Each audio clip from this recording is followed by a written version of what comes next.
Thank you, Mark and Flo. Now for the microservices use case. Earlier we talked about scale. With scale comes complexity and the need for control. Datera provides a very simple programmable interface based on RESTful API and a fully self-describing schema. Complete system monitoring is as simple as a single API call. In addition, templates in application instances are used to operationalize the intent-defined storage concept. With these constructs, the Datera system decouples application provisioning from physical infrastructure management. This allows the user to configure the desired state. Mesosphere is a typical example where scale is managed, and Datera templates allow for automation to scale.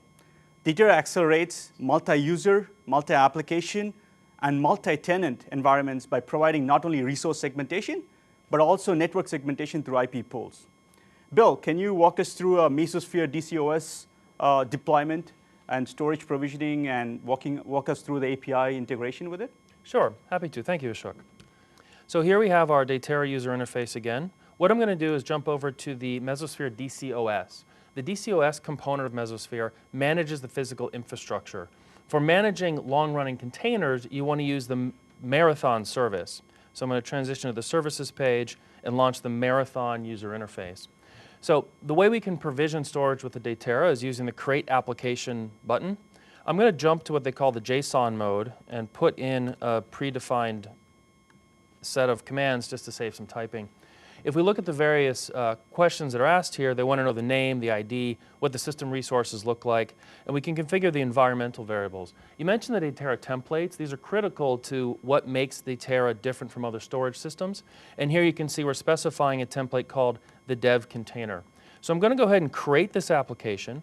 So this is taking a JSON-described application, providing it to the Marathon service to have it deployed along with the DCOS in a container running in this infrastructure. It is going to take a few seconds. It's creating the volume on the back end of the Datera, formatting that volume, and attaching it to our container. So now you can see we have a running container with the Datera backend. I'm going to now jump over to the Datera side and let's see what happened. So I'm going to go to the Provision Instances page, and I'm going to scroll to the bottom here, and you notice that it has a Mesosphere volume, and it has about 300 gigabytes free. You'll notice that when we did the creation, I didn't tell it what size to use. Part of making a DevOps infrastructure is making it invisible to the users. All I knew as a developer to use the dev container. If we examine this, we can see what our provision storage looks like. I'm going to click on Storage 1. We can see we have our access points, our ACLs are put in there. We've got the performance of limited to about 300 IOs per second. We can see which storage nodes it was provisioned from. We can see the type of storage nodes. In this case, it was a hybrid provision. And at the top, you can notice where I have the template itself.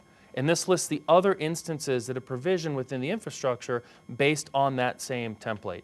So as an application developer, all you need to know is which template, which type of resource you're allowed to consume, and the system can manage it fully for you.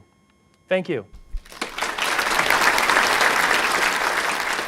Back to you, Mark.